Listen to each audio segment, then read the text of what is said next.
I hate this job. I hate this job. Don't even have to come into the office. I can do this job from home. I need this place like I need a shotgun blast to the face. Fuck you. You're cool. Fuck you, I'm out. Who's coming with me? Hey everybody, welcome back to the My Stupid Job podcast. My guest today is Sam Valentine from One Broke Actress. Sam, thanks for being here. Happy to be here. Yeah, really excited to have you on the podcast. You're so many things. You do it all.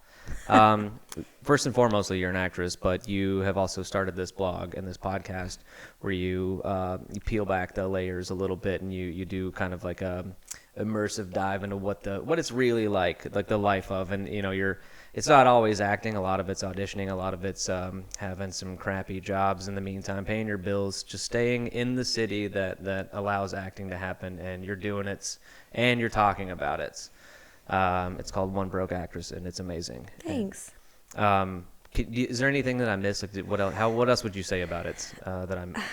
I think you pretty much covered it. It was just kind of created out of a want of not understanding why no one understood why I was so unfortunately miserable sometimes. Yeah, well, I mean, there is, we work in entertainments or entertainment adjacent, anyways, or we're trying to succeed, and I think there is a big thing right now where a lot of people don't want to show their the grind. They don't want to be like, well, I also work at Chase Bank during the week, but I'm still trying to make it as a writer or a director, whatever, and they don't want to show that side of it. But you still got to pay your bills, and I think you, better than anyone else that I've met, since I've known you, you've always had 75 jobs. You're you're like the Ryan Seacrest of being a up and coming actress. I take that as a huge compliment. Yeah, that guy, man works. Yeah, that man works, and but we'll get to the stuff now. But you obviously we've all had our first jobs. We've had crappy jobs along the way. We've had jobs that we might like. I think you always seem relatively happy with the stuff that you pick.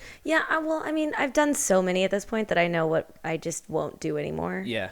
There's been a lot of jobs where I was like, oh, just counting down the moments. Until it all ends. Exactly. But and then there's, because of the nature of being an actor, you do have to have certain types of jobs that allow a little more flexible of a schedule, because auditions happen willy-nilly. I was texting you the other day, and you find out about them the day before. And if you're an accountant, how do you go to auditions? I don't know if you even can. You either have to get a really flexible job, or you have to be such a good worker that when it comes up, they can't say no. Yeah. That's what I've learned. You kind of need to be a mix of both. You kind of have to be such a good employee, and most actors, a great deal of actors, I think, kind of shrug that off. They're like, oh, it's just a side job. And I'm like, no, if you want longevity in the consistency of this paycheck, but you also want to be an actor, just be so good that when you have to leave for an audition or you book out for 3 weeks, they want you back. Yeah. And I mean, I guess the dream, and I've seen a lot of people do it this way, is where they hope to get the job that pays so well that they don't need to go back to their job. But that's not reality either, is it? Yeah. I mean, I think, listen, I can't wait for that to happen to where booking Sure. is so consistent, but I'll never know if that's actually going to happen. And I also like the idea of having a savings account and retirement and what is that? What are those things? I don't know. Oh, I don't. I mean, we can definitely spend a whole episode talking about this, but I don't think that our generation will know the meaning of the word retirement. We'll work until we die. It's just, especially out here, anyways. I like to think that if we're doing so, it's because we like what we do. I don't think there'll come a time when I don't feel like doing good acting That's work. probably, that too, but even any work, I just think we are a generation that's just I'm just going to keep working, I think.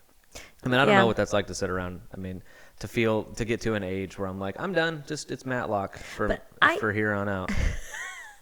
Do you think they'll probably remake it in the next couple of years anyway? They should. That's a great show. It's probably on the docket right now. I also think that I personally have a tendency to fill my schedule, no matter if it's paid work or not. When I go on a vacation, we will decide we're not going to do anything. It's just going to be a empty days. And then the morning we get up and I think, oh, I guess I'll have breakfast and then maybe go to the gym. And then I'd like to read for a while. I'll find time to fill my time. So I don't know if I'll ever be not doing anything. Yeah. Well, I mean, I meant not doing work or trying to receive a paycheck. Yeah. I hope I don't need one by then, but who knows? Well, I mean, like, I just booked a commercial for United Airlines. Yeah, you did. And back to that moment, and it's like I made great money, but I didn't make fuck you quitting my job money. No. Like, and so I've seen people do that. They get like one episode on a TV show, and they're like, I quit, and then like a couple months later, they're like, please hire me back. Starbucks or it feels whatever. like a green mistake to do something like that, because once you've seen a paycheck come back and you've paid out to taxes and then you pay out to managers and agents and the union, usually once you get that paycheck back, it's usually about 35 to 40% of what you thought it was going to be. Yeah. So you kind of learn that pretty quickly, that you have to be really humble. And also, it doesn't come like right away. Like I don't know when I'm gonna get the check for that. Was it non-union? Yeah. Okay, yeah, they can pay you whatever the fuck they want. I'll get it next year. That's how I do some print work sometimes, and I'm like, well, I hope in 6 months I get this paycheck. This had a print element too. There was, it was video and print. It's like all used for all their marketing. That's so stuff. great. I have no idea what it's for. Yeah, this is the face of American United Airlines. Now they're firing me. Oh my god, United Airlines. I usually hate United Airlines, but I'll check them out for you. I've never flown them up until. They were wonderful. They flew me down to their like hub in Houston. Like they redid the whole terminal down there, and that's like their big place. And we shot down there, and I was like, this is amazing. Like I never fly United. I don't know why. I thought they sucked, and they're like the number 2 airline behind Delta. They do go a lot of places. They do, and so they all route through Houston. And it's like it's one of those things. They have like that one incident a couple years ago, like that they drug that doctor off the plane, like that. You remember that? Oh, I had totally forgotten. They like about needed that. volunteers to get off a plane or something, and he wouldn't go, and so the New York Police Department physically removed this guy to the plane. And people were getting videos of it, and it just, from a PR standpoint, looked horrible. And everyone was like, "Fuck United Airlines, they're the worst. I'm never flying there again." But they don't know the whole side of the story, and it's like if you look at the airline's otherwise reputation. 99.999% of the time they're pretty flawless, and then they have like one little incident, and everyone's like, "That's who they are as an airline. They're the people who drag humans off of planes," and that's cancel culture. I mean, I would expect that more from Spirit, to be honest. Well, but that airline sucks, but if we're gonna make overarching expectations.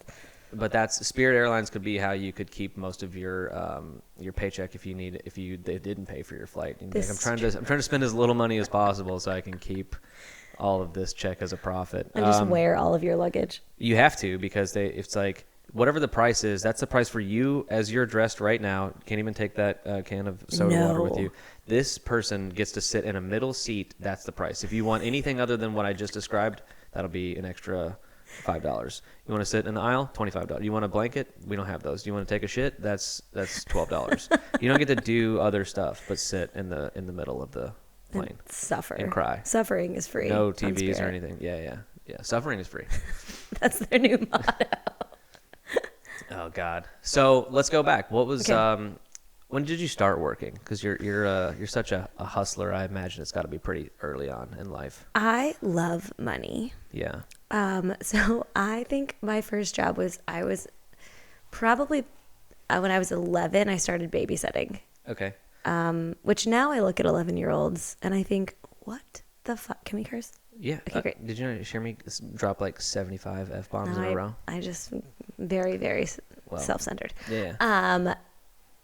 I don't know what anyone was thinking putting me in charge of children when I was 11. Well, I was a child. My wife and I are about to have a baby, and the thought of letting an 11-year-old human watch, I have nieces and nephews that are like 14, 15, and I still don't know if I'd like.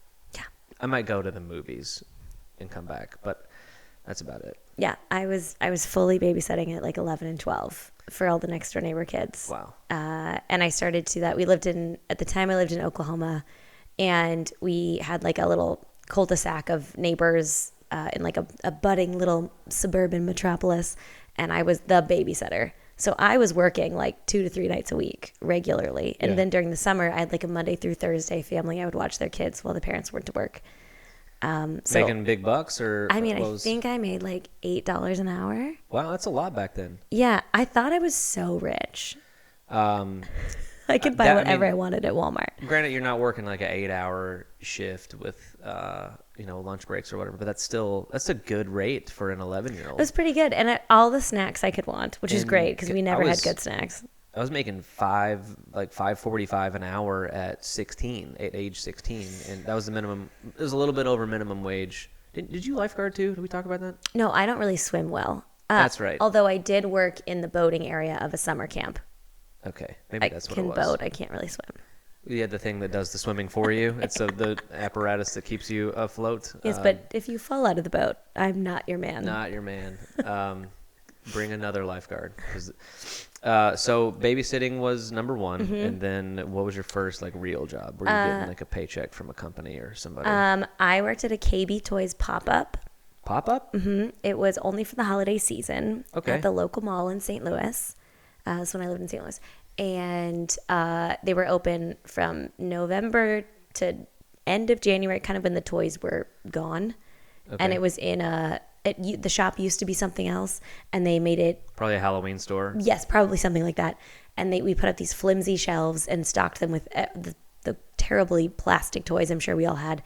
And I worked there for a couple months, and that was my first real job. Okay. And eventually at the end there was one shelf of toys. What'd you do? You're cashier, sales associate? Yeah. I was cashier. All around person in a retail experience. Mm-hmm. And I restocked and stuff. I was 16, I think. The second I could have a job, I had one. Yeah, that was we're about the same age. And 16 was when we could get legal work. Mm-hmm. I got lucky, not really lucky, but I started lifeguarding at 15. We had to have a certification, so I was 15, but I was about to be 16. So I technically started working when I was 15.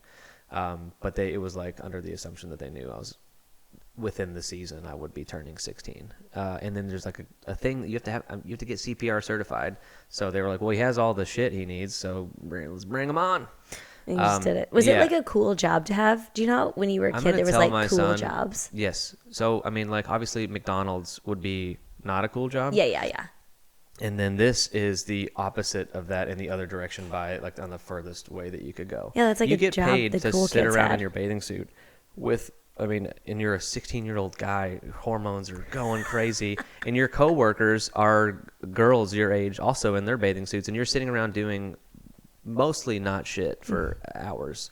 And then you get a tan, you jump in the pool every once in a while to cool off. You never worked nights or early mornings? It was a daytime summer job? No, the pool opened. Yeah, it was just a summer job. The pool opened at 10. It closed at when the sun goes down, and 6 or 7. It was the life. I would tell my son that needs to be his first job as well. Do you want to know what the cool job was in my high school town? What? Working at the snow cone stand. Oh yeah, we had that shaved ice. Yeah, it was a locally little owned spot, and it was the coolest job if you could work at the snow cone stand. I would say, if I'm gonna be real honest, the other cool job in our town was to work at the CD store. It used to be called FYE, For Your Entertainment. They don't exist anymore. The Virgin mega stores those. If you worked at one of those and you could get discounts on CDs, it was a cool store to go in and shop at, at that time. And no one nowadays will even know what the fuck that is, but it was cool to just be in there and hang out. And there was a little coffee shop in there, and if you worked there, that was you looked at the employees and you're they're probably having a good time. Yeah, they're actually cool. Yeah, and that would have been probably what I would have done in the winter, but I found a pool, an indoor pool, and I just lifeguarded in the summer and in the winter. So I just doubled down. Wow, you extended. I doubled down on the life of leisure, and they typically paid pretty well too because you had to have a certification. Right, there's requirements of physicality to that. Yeah. You have to be able to save somebody. Not that you ever will need to, but they need to know that you could if you wanted to. Yeah. And I could. So good for you. Yeah. So got KB. Well, I don't know. We had that out here. The mall in Los Angeles had a pop up a FAO Schwartz around Christmas time. They used to do that a bunch, but now I don't think kids even want toys anymore. I think they just get them all online. Or that too, but also it's if you're 13 and you have an iPad, it has 7,500 games on it, and you never need a toy. You can just be well, I don't want to play this game anymore. This game. The thing is, I don't think they look at it like it's one toy. It's a bunch of things.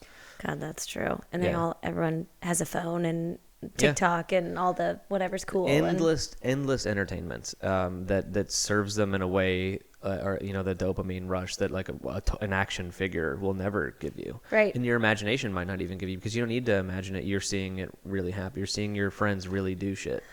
And It's dark. You But gotta do some work. You I got don't a know kid ahead of if you. it's different, or I don't know if it makes you better or if it makes you worse. It's just like that's the thing now. So Yeah, I mean, we were the generation who grew up with consistent TV into internet, so we have both. And we're okay. We're kind of the only generation that like we got to experience life on this side of it and this side of it, and so we know a little bit of both. And I'm not ever gonna say I think that it was better before. There's some people that will, and it's better. It's better now. Now is always the best time. Because we have all the shit. We have all the cool. Don't shit. they say that that's not really a thing? Like how everyone's like back in the day, and they're like back in the day, you just forgot what all the problems were. Yeah. Like it's like not actually a relevant concept. Well, you like to think of the things that really made you like that time, like maybe the TV shows or the music of that generation or whatever, and it strikes pulls on your nostalgia strings a little bit, but you don't remember how hard it was to like drive someplace without Waze, or you had to print out directions. Oh my God, on my MapQuest. Yeah. I used to go. So in college, I would go to audition. I went to college in Missouri State, which is in southern Missouri, and I would drive to auditions in Oklahoma, and now I complain about going 45 minutes to Santa Monica. Yeah. But I would drive 5 hours one way for a 5-minute audition and then 5 hours back. Oh, Jesus. And I had printed maps. I just specifically remember. I kept that folder because I would go there so often. Even in college for me, like the iPhone came out the year that I graduated college, like the year I moved to LA. And so in college, if we wanted to go anywhere, we printed out MapQuest. Like it was a normal thing to do, and we didn't think that it was hard at the time because we didn't know a better life existed. And now that we do have it, I couldn't imagine be driving and reading printouts. What are you, crazy? It's the worst. Now is better. This is absolutely better, and it sits like right on my dash of my car, and it could just drive the car for me, and that's coming soon too. I hope. Truly. So now we're done with the toy store. What happens next? Okay, so I got a job across from the toy store at American Eagle. Okay. So this was like my step up. Oh, this was yeah. like, I got another one. Abercrombie was like the cool kid store to work at. Okay, so I also eventually worked in Abercrombie. Okay, so you graduated. Because Yes. everybody knows that you went to American Eagle if you weren't cool enough to work at Oh, Abercrombie. yeah. American Eagle is like slightly poor Abercrombie. Yeah. But Yeah, here's it what is. I can tell you from the insider perspective. American Eagle, way cooler than Abercrombie. In what regard? The people... Because not the clothes. Okay, they've evolved. Not everything has that eagle on it anymore. At the time, I thought it was awesome. But everything I has spent the like my moose whole at the other paycheck. store. I know, that fucking moose. I loved it. I loved working at American Eagle. I worked there for like 3 years, which was a very long-standing job for high school. I liked wearing my headset. I liked the people I worked with. It paid pretty well. It paid like $12, $13 an hour or something. Jesus Christ. Oh, at some point I was also a hostess at Denny's, and I made $12 an hour to be a nighttime hostess at Denny's. I know you're thinking, do they have hostess at Denny's? But they do. Yeah. And Denny's never closes, so I would just eventually leave. I mean, that's great. I like to hop around. Okay, so hostess at Denny's, went to American Eagle. So then in college, I've had a shit ton of jobs between those two things, but just to juxtapose American Eagle and Abercrombie for you. In college, I went and interviewed at Abercrombie to get just like a couple hours a week job. And they don't hire cashiers or service employees. They hire models. Brand reps. Yeah, you're a model. So that way they can hire and fire based on looks legally. Yeah. So I sat down for my audition with like 3 other people on a couch. I worked there. I know. Oh, okay. So I'm talking to a fellow model. Okay, got it. And they sat us down. They were like, so nice to meet you guys for this model position. And I looked around and I was like, they hire Abercrombie models in Missouri? Like, what? So you didn't know? Oh, you just didn't know. I just didn't know. I was like, this is also like, I don't think I belong here.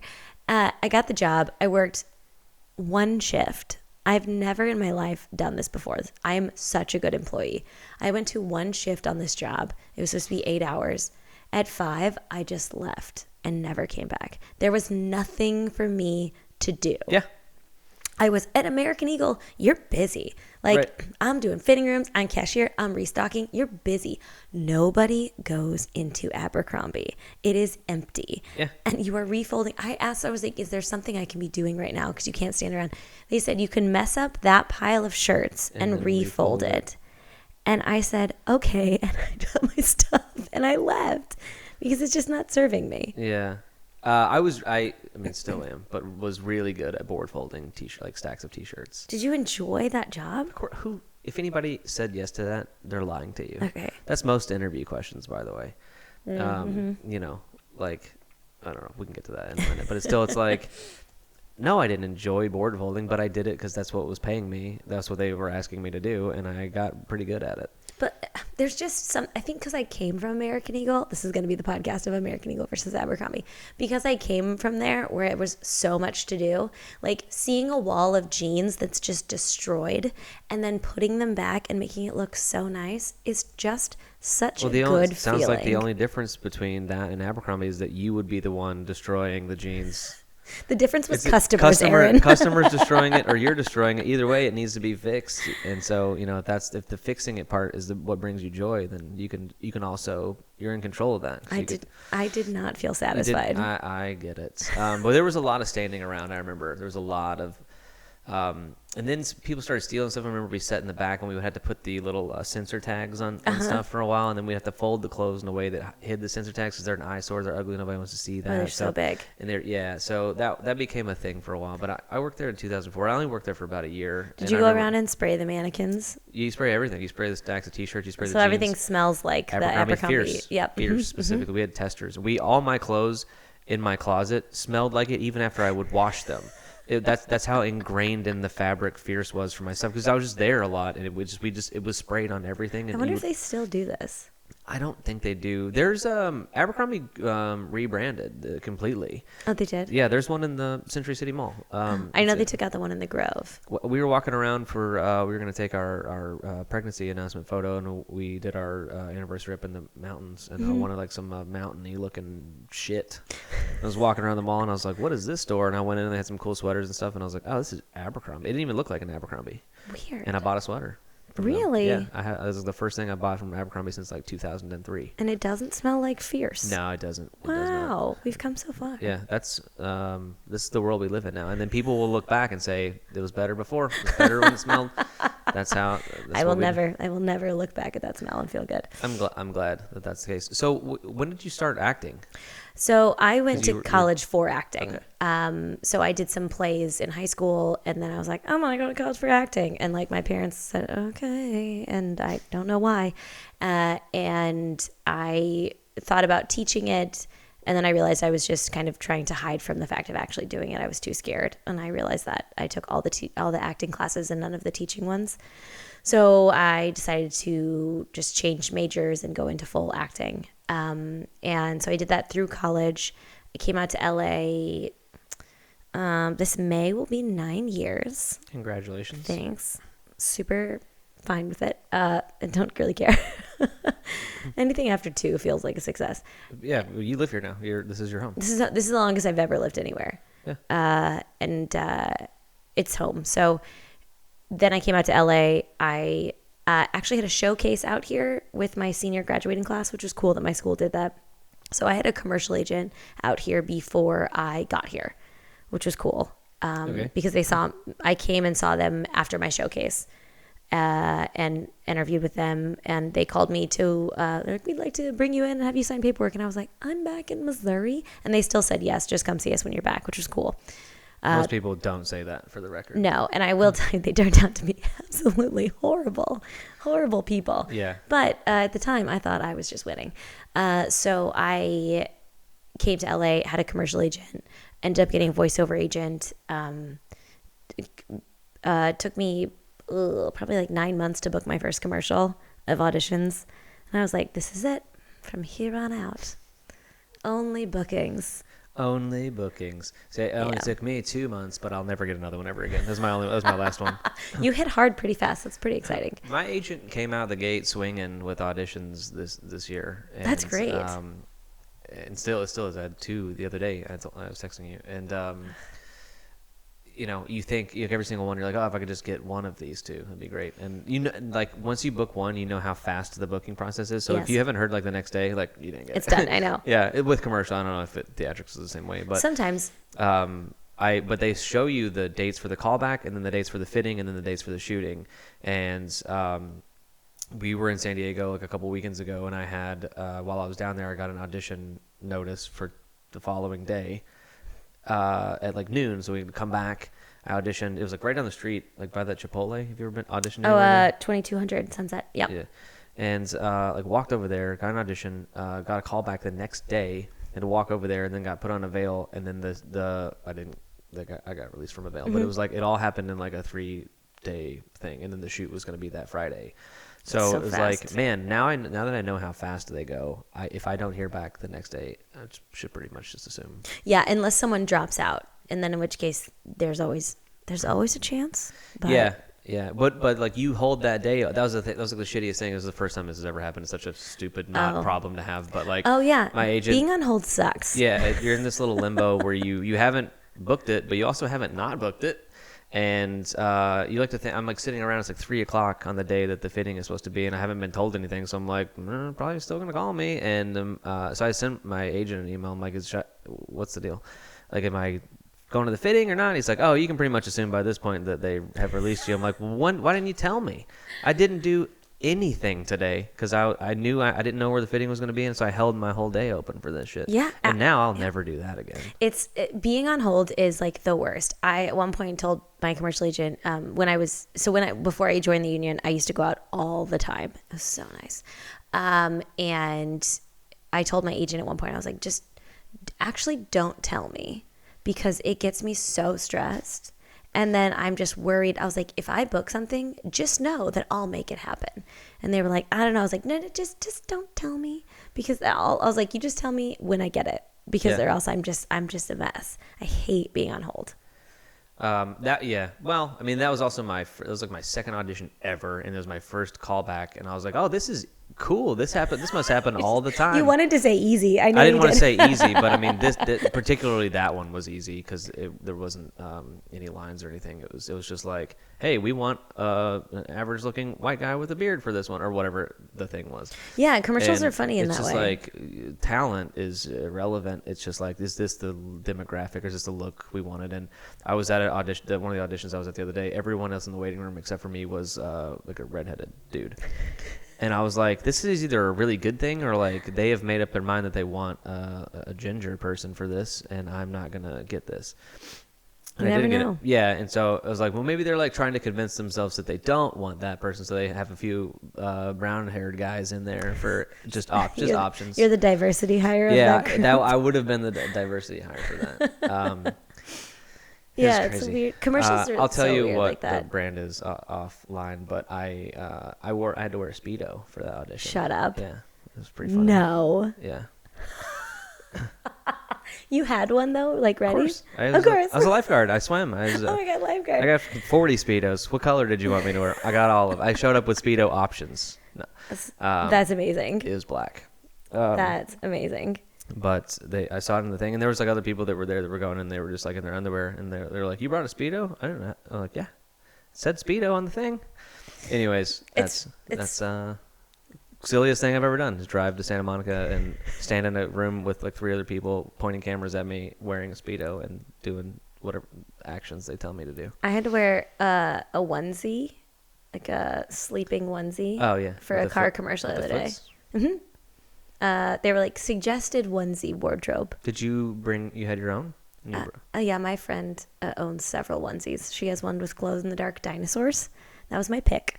So I wore her glow-in-the-dark dinosaur onesie to that audition. And I was sitting in the hallway and I was like, wow, I'm a 31-year-old woman just trying to get a job in pajamas. So you said something about the fact that when you were non-union, you went out a lot, and then now it's much more. It's dried up. My agent told me that before. He was like, "You're gonna get a lot more work because they're all the commercials are like non-union right now." Yeah, and they're working to as a union member. They're parts of my union, especially the AdsGo union campaign, are working to get that back on board. We just renegotiated the commercial contracts last year. Because you used to be able to book a commercial and pay your bills for a year. You'd be set for a while. Yeah, and now that doesn't happen. Because they got a line of other people that just moved here from Wichita that'll do it for $500 and be like flat. Yeah, and be ecstatic. And listen, and I was that person, so I totally get it. But the companies are like, why would we pay somebody $80,000? using their likeness for the whole year when we can pay somebody $1,000 once. Yeah, and exactly. The residuals are a whole thing. Yeah. So they renegotiated the commercial contract. So now there's tiers to it. So when you use union actors, you can choose which tier you'd like to use. Yeah. And then if you go over that usage of that commercial, you can pay more for that. Instead of like being locked into paying them a big sum, you can shoot low and then pay over if you need to. It's a little complicated, but they did a good job with it. I am excited to see what it might bring into this year. I'm also, as I get a little older, not as, all that LaCroix, not as commercially, I'm not as commercial as I used to be. Okay. It's weird. Aging in this business is like a whole game. And it's probably different for women than it is for men. A little bit. But you just did a whole rebranding thing. I did. I cut all my hair off. I dyed it dark. I bought new clothes. I think it looks great. Thanks. I was very like girl next door kind of. It used to be that you needed to be a blank canvas, right, for people to like put you places, and now the business moves so fast. Like there's like 512 active shows going on this year. The business is just moving so quickly that they need to look at you, and unless you are someone they know, like unless you're Chris Evans, or unless you're like never heard of him. Yeah, I know, it's a new guy. Unless they know exactly who you are and they can stretch you and do different things with you, you need to walk in as basically exactly what they're looking for, more or less. Yeah, their imagination is. My agent was like, "Oh, you need to get some other shots where you're like." This one you're like a young dad wearing like a soccer jersey, and then this one you're wearing like a lab coat because you're a doctor. And I'm like, you're just telling me clothes. Like, can't they just imagine my face but in a referee jersey? Like, why do you want me to? I need to go spend money on pictures when they can just use their imagination on what. And I will tell you, I think that casting directors sometimes get a bad rap of being unimaginative, but I think that they are so overloaded right now. They don't have the time or budget to color outside the lines. I don't even know if it's on them. Like, they're not the ones making the decision. They're just like data entry. They're like, let me take your picture, say the thing that's right here, and then okay, now you're out, and we got that, and we give all of this information to the client, and then they pick the person. Right.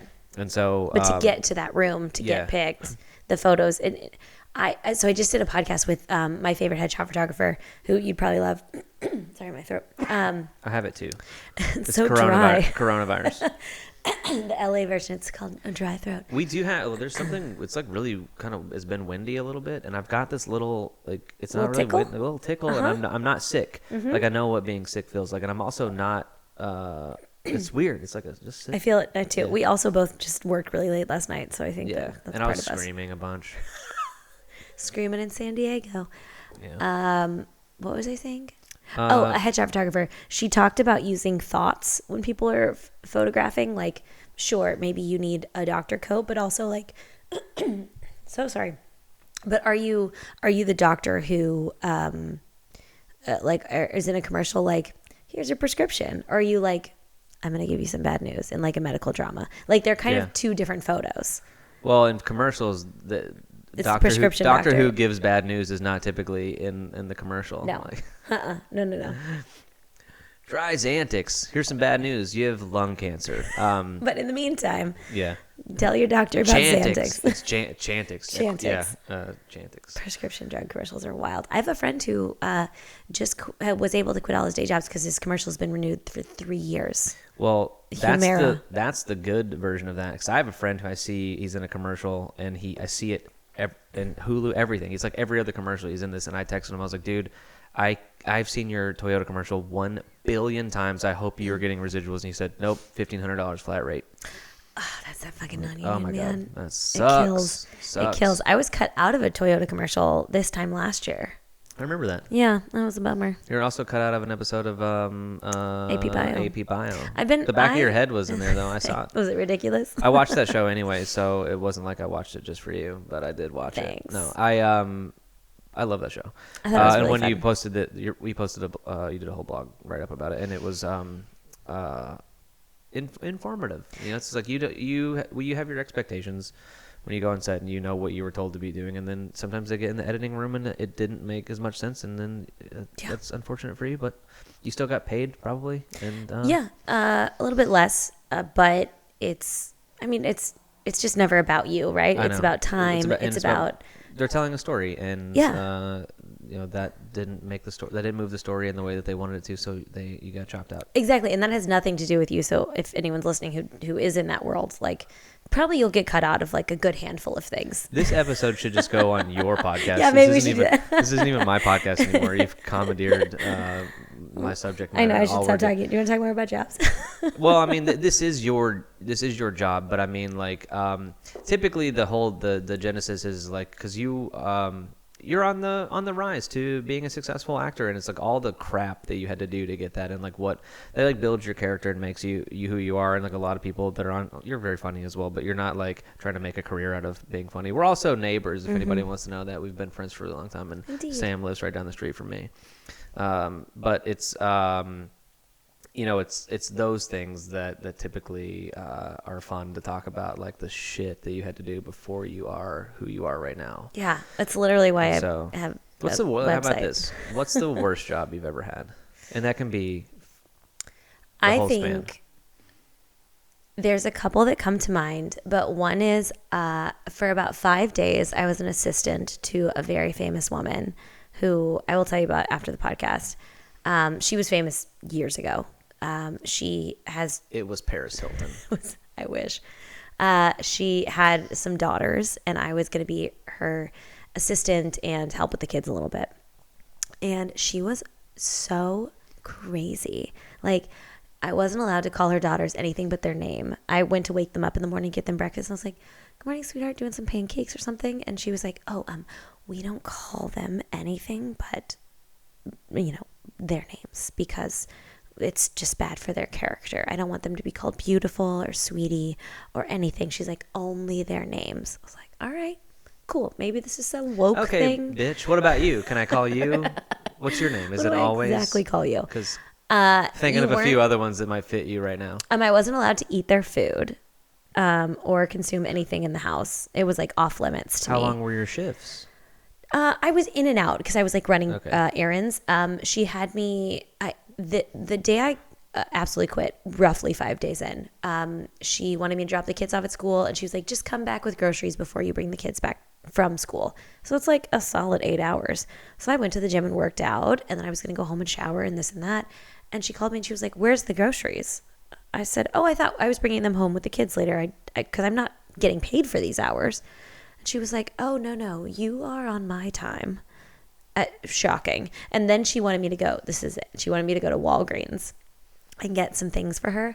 And she wanted me to go to the Walgreens on Sunset and Vine specifically. And I was like, "I'm right next door to this Walgreens right now. Can I go in there?" And she said, "No. I needed to go to that specific bougie Walgreens that has like a sushi It is a dope Walgreens. It. My office used to be right next to that Walgreens, and I went there for lunch like every single day. It's cool, Yeah. right? But they have the same products that other Walgreens have. Yeah. They have a bigger beauty section. Indeed. Is that why you had to go there? It was Neutrogena brand things. Oh, that you can get at Target? At anywhere. Anywhere? But I had to go to that Walgreens. And I was like, "This is too much for me." And I told her and I quit. That was probably one of my worst. I did it too. That's probably one of my worst jobs. It's fuller than you think it is. It is. Every time. So you just... Was the quitting story funny, or did you just stop showing up? No, I think I just... Text message? Yeah, I think it was over text. I've quit several assistant nannying jobs like that because it's not going to be a good fit. I don't want to drag this out. And you can't say it in front of the kids because then they think it's them. Yeah, that makes... But you know that the mom still talked mad shit on you after I'm you left. sure. Like, "Sam won't be coming back because she said you were an ugly little fuckface and that your poop smelled worse than any other kid that she's ever babysat before. So And she this also is your fault. called And you also, honey." and also your dad and I are getting a divorce, but that has nothing to do with her. It's your dad was sleeping with his secretary. That actually, I think, was part of the problem. The moms are just like, they got all this pent up. Yeah, I don't think they're... My husband's a shitbag, and I'm going to take it out on the... Yeah. Also, depending on how insecure the nanny could be, because you're not an unattractive woman, they could have a problem with you. It's true. It's weird in LA. People like want attractive people to work for them, but then they don't want them around their husbands. Yeah, that's shitty. It's such a weird. It's so weird. Oh, other job I was terrible at and should have never had in the first place. I refereed kids' soccer games in high school. Are you a soccer player? No. That's so. What was your application process? Like, did you put in a resume for soccer coach? You showed up to this workshop after school, and I was like, that sounds like a fun way to make money. How old were the kids? Did you say? Like kindergarten, first grade, second grade, third grade. That's just 11 kids running around following the ball. There's no positions, and they know they're supposed to be, but like. Yeah, but the parents are the problem. Yeah, that's the case with anything. You don't go to coach the kids. You go to just be like the buffer between making sure some drunk dad doesn't fight the other team's coach. Yeah, it would have helped. I hate it. It's so bad. It would have helped if I was better and more familiar with the rules of soccer. Just you kick that one into that goal, and then you guys kick the into like the offsides and the like a penalty kick versus a goal kick. I was just. It's funny that you say that. I was just thinking about this the other night. I have memories of horrible experiences sometimes. I remember I signed up to play soccer when I was in 5th grade, and I joined the season late because my neighbor was already playing, and I was like pretty good for just like playing around in the yard or whatever, but I didn't know any of the rules of soccer. So I was like, I'm fast and I can kick the ball, so I'm just going to go play for this team. And I got there, and the first game I got called offsides, and I didn't know what it meant. And then the second game I also got called offsides. And then I was at practice like 2 days later or whatever, and the coach said something. I'm like, let's work on this. We're going to do this drill. And I raised my hand, and I was like, hey, I still don't understand offsides. Like, no one's ever explained that to me. And he looked at me and goes, we're past that. And then he just kept going on to something else. And I was like, but I'm not. I was like, I'm in 5th grade, and to be like, hey, you're never gonna learn what offsides means. I'm 35. I still have no idea what it means to be offsides. And that was the last time Aaron played soccer. I played for a while, but I do know what it means now.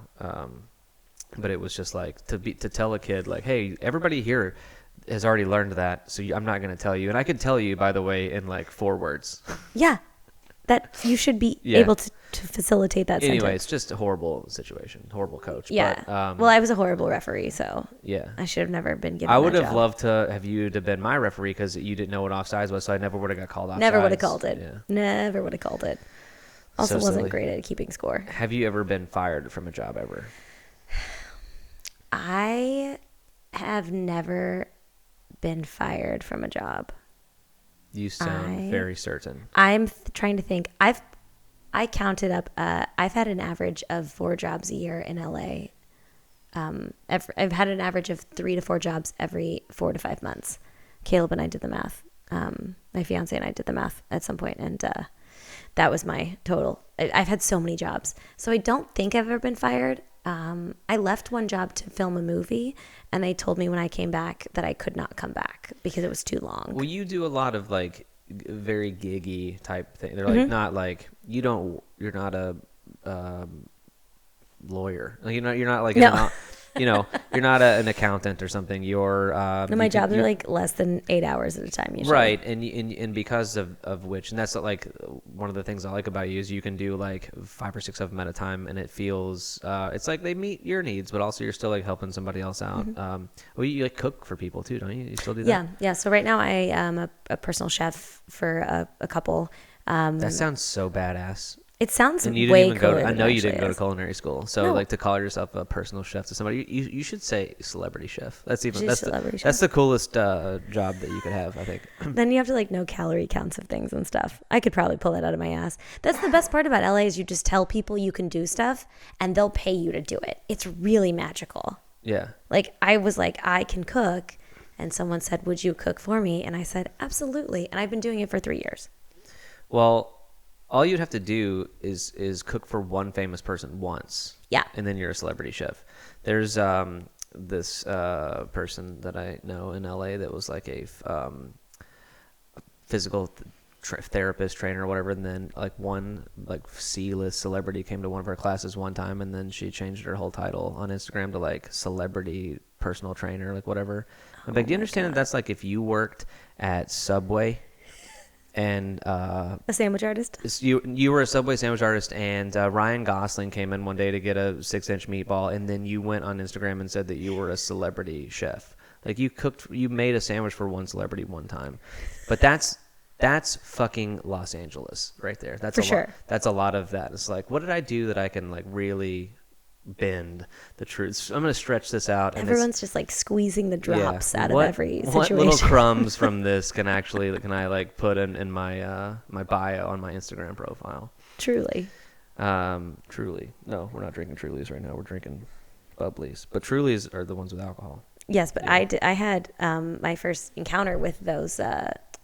What's the not the Truly, White but Claw? the White Claw Your at the first Super encounter? Bowl. Yeah, I drank. They're so easy to drink. Yeah. Yeah, I drank like 9, and then I walked through a screen door. My team. I'm a huge Chiefs fan, so like it was a big day for me. Yeah. That's the. So I can't drink those. Oh, but you should. I mean, it's more alcohol than a beer, and it's less calories than Yeah, a beer. I learned that the hard way. I had a hard time getting buzzed off of them for a while because I was just drinking them the same way that I would drink one of these, and I never felt drunk for a while. And then the other night, I split a 12-pack with a buddy of mine, and then I felt really drunk. So it's like 6 is the number. 6 in like a 2.5 hour like period. Yep, that's about what it was for the Super Bowl. Yep. Yeah. Mm-hmm. Congrats, by the way. I know you had a lot to do with that. But Thanks. how did your husband-to-be feel about your victory? Do you guys have a colliding house of Yes. He's a Broncos fan. Yeah, so he's from Colorado. And I'm Kansas City, so we're an AFC West family. It's fine. He also really likes Patrick Mahomes, so we all won. He's still gonna marry you, I think, despite the. Yeah, I think so. I hope so because I just RSVP'd to your. Sorry I'm that. so excited. Well, I was like, I was sending you a calendar invite for this, and I was like trying to find your email, and I was like, I don't think I responded to the thing, and Nancy was like, will you just double check? And I was like, oh, I remember why I forgot to do it because we had to look at the dates because there's like 8 things to RSVP to on your thing, and when I got the email initially, didn't know. I couldn't answer the question, so I was like, I'll do this later. And then I was like, well, I should at least RSVP to the main event because I am going to that one. And did you know it won't let you just do one of them? You have to like. No, I didn't know that. Good to know. We will. This is this was the cheapest way we could possibly do invites was to send an email. We did that. We did that. So too. yeah. It just weirdly, and because getting married, doing like lots of activities after the wedding instead of before, and so we just wanted to figure out what kind of numbers it was going to be, and I think people are taking it really seriously. Also, people suck because like barely anyone's RSVP. Well, let's just. It's fine Some with of me. the events are whitewater rafting is one of them. Yeah, and you're welcome. Zip lining, and a hike that your fiance described as a beast of a hike. It's like 14 miles, like up the like. It's a straight- 14er, so it's up 14,000 feet. Yeah, well, that's what it was. But I was just like, yeah, no. And that's I fine. was like, I'm coming to your wedding to get drunk and dance to. There's a brewery tour also. Yeah, exactly. I think I checked yes for that. So, anyways, but we'll just be fresh out of having had a child, and I don't know if we will be up for whitewater rafting at that moment. But it's like you have to look at life in a different lens when you have a dependent now. It's like, should I go do something that I might die? Nah, I'll really stay home. I understand. I was on a bachelor party and we were in Mexico, and there's half the dudes that were there had kids, and we went on this boat, and the driver drove us over to this cliff, and he was like, yeah, you guys can, if you swim around the rock there, you can jump off of it, it's really cool. And like immediately me and like 6 dudes jumped in, and we turned around, and half the guys were still on the boat, and they're like, what? And they're like, I got fucking kids, man. Like, I'm not I can't die in Mexico. I got a bunch of kids at home that need me. So I'll be on the boat. You guys go jump. I'll be right here. And I get that now. I absolutely understand. You feel that feeling? Yeah. I can't die in a ziplining accident. I'm just excited you're going to come. So. Well, of course, we wouldn't miss it. Where are we at in your career? What's your most recent? What do you do currently? You do you're a celebrity chef. So I'm a celebrity chef now. You were teaching yoga for a little bit. Yeah, I was teaching Pilates classes. I don't do that anymore. I just quit. It's overrated. Pilates is overrated. That was a lot of work for not very much money. I'll be honest with you. I watched that Bikram documentary on Netflix, and I'll never do yoga ever again. Oh, I didn't see it. Really? No. Do you know about it at least? No, I know that Bikram is like a sketchy person. Yeah, but it used to be like the name associated with like hot yoga. Yeah, and yeah. Because he was such a creep ball, They took it away. They changed all of them from Bikram yoga to just hot yoga. Or I think you whatever. also have to pay for that name. Yeah, it was like you had to go to a session taught by him, where he would rape and molest you. Great. And but if you wanted to get everybody was obsessed with the name Bikram Yoga, so you had to go get trained by his techniques to be able to open up your own Bikram studio because everybody wanted that. It's kind of like CrossFit. Yeah. Like you have to have certain things you have to check off a list before you can classify your place as a CrossFit gym. To use and the not franchise name, yeah. Exactly. Yeah. So I'm cooking. I am an assistant to an interior designer. Okay. Love it. She lives a block away, which is really nice. So I can walk there. I love running errands. We live in a really nice neighborhood. We're successful. It's like kind of great. Yeah. I love running errands. I like working on my own, right? Like when I cook, I put in my headphones, I listen to podcasts or books. Same with when I drive. So nice. Love that. Yeah, I miss commutes. It's such like a grass is greener on the other side of the blah blah blah thing. Like when I used to have a commute, I hated it, but I was like listening to podcasts. And there's so many more podcasts now, and like this one as well. It's a great one to listen to if you haven't. But when I had that audition on the West Side, and I was like, first I was like, oh, that's gonna be like an hour each way, and then I was like, oh, but I got podcasts I want to listen to. So I it's good, and like sometimes I miss being in the car as much, and I like having excuses to do it and turn off and just listen to podcasts. Yeah, it's kind of nice. I don't know what I I don't did listen to before my own podcasts. podcast. I do. No, you should. In order to edit it, I listen to it like 3 times all the way through. It's true. Sometimes I don't listen to them once they air because I'm like I've already heard all of this so many times. And I don't remember half the stuff we've already talked about like now when we started like 40 minutes ago or whatever. And like when I'm watching it back, or that was actually I reached out to you when I first started doing it, and I was like, any tips? And you were like, listen to your own podcast, and you'll get a better understanding of like what's going on. And understandment. See, that's the thing that I would listen. Yeah, it's a word. So yeah, I when I'm editing them, I'm pointing to my computer over there, but I hear it so many times that when it's published or when it's on YouTube or Spotify or wherever, I don't need to listen to it again because I've already listened to it like 75 times. Yeah. I started having someone listen. My friend Cecilia, who does Laurel Canyon Creative stuff, she listens Shout with out. me. Yeah, love them. And so she takes notes as I go, so I don't have to go back and re-listen to the whole thing before I post it. So I already know kind of an overview of what we did, and it saved me so much time because I have done 60, 70 episodes now, and now me listening back is just like it's too much. Yeah, I thought about I'm still thinking about maybe moving it to the table back there and having just like so we can actually have stuff to write on and play with, or computers or whatever. I haven't figured it out yet, but I just like this light right here. No, it's so nice. It's cozy. So it might be it's also nice because you don't want to take yourself out of it though. That's what I will say. You know what I mean? What, by like looking at a computer or something? Yeah, sometimes it takes away, like taking notes and stuff.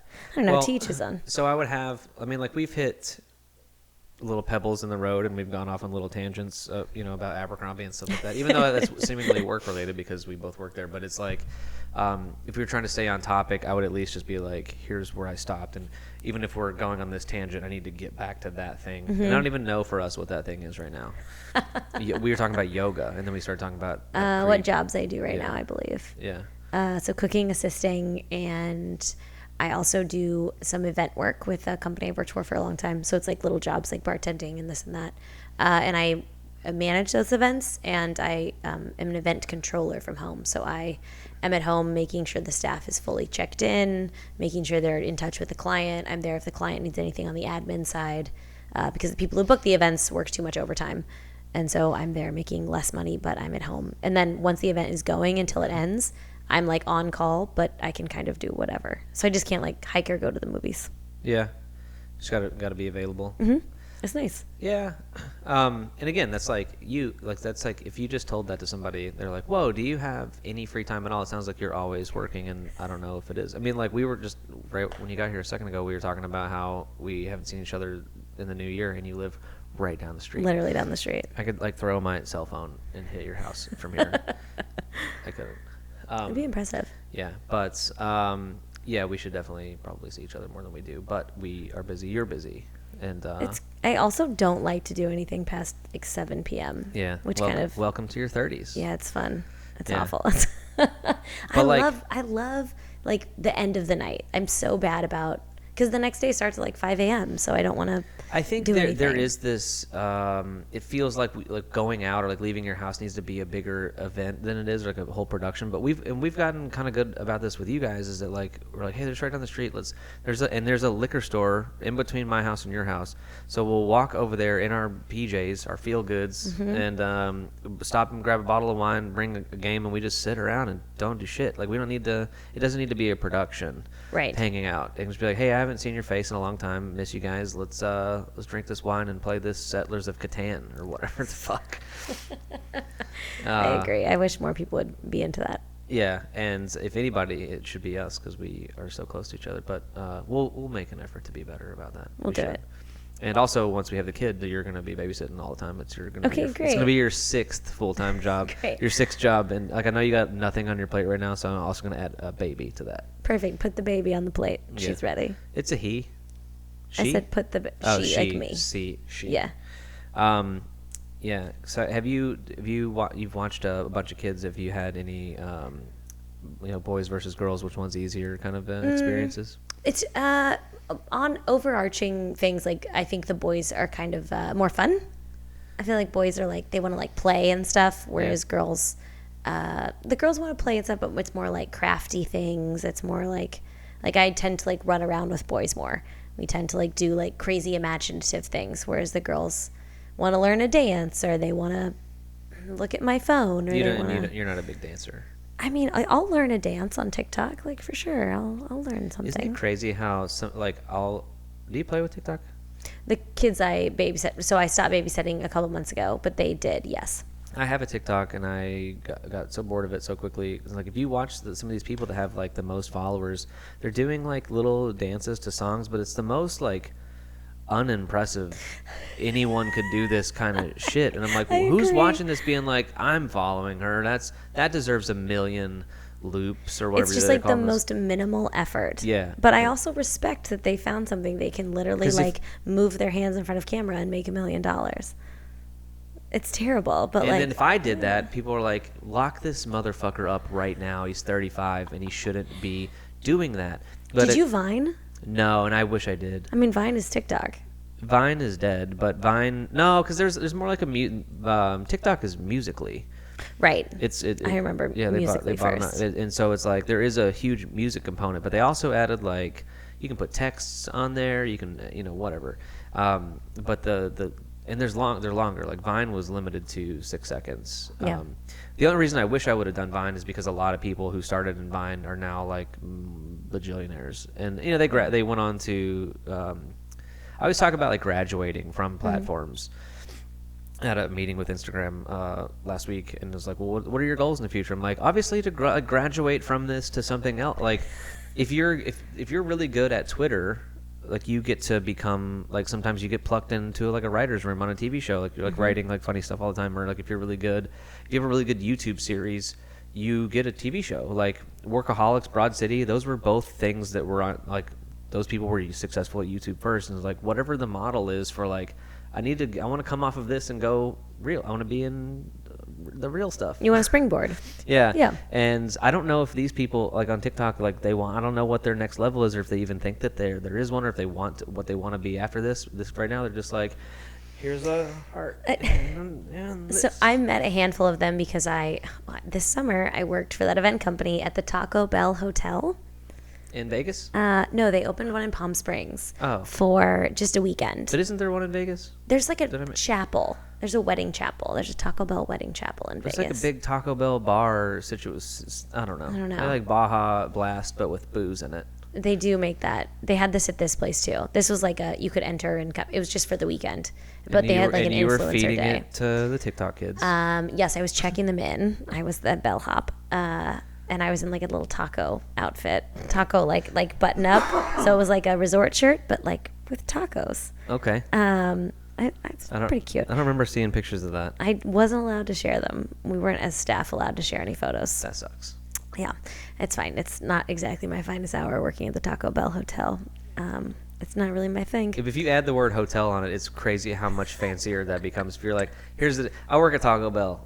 I work at the Taco Bell hotel. Yeah. Like, okay. Yeah. It's way better. People loved it, but there was a ton of influencers who came, and it was an interesting vibe. We had like YouTube people, but the YouTube people it's funny, they felt like classier than the TikTok people. Yeah, it's better. Which made sense. I mean, there's no better or worse, but like it requires more effort for sure. I think so too. Yeah. Because you can make the TikToks native in your phone, and with YouTube you need other big equipment. Oh my gosh, and so much more editing. And I know TikTokers can like edit and stuff, but I can't believe the word TikTokers is like a thing. I don't think I've ever said that. I've said YouTubers, I've said memers, but I've never said TikTokers. No, I'd say like Vine kids, Viners. Are you one of those Vine kids? No, they're the grandpas. Oh no. Yeah, I don't know. This is one thing that was my takeaway with TikTok is I looked at it. I even posted like 2 or 3, and then I was like, I'm cool not being good at this one. I think like I'd rather do this is more my speed, podcasting and being on Instagram, and that's kind of where I'm gonna call it. I'm gonna be like, I know how old I am, I know who follows, I know what the age of my followers, and I don't think that like a bunch of 25 to 34-year-old like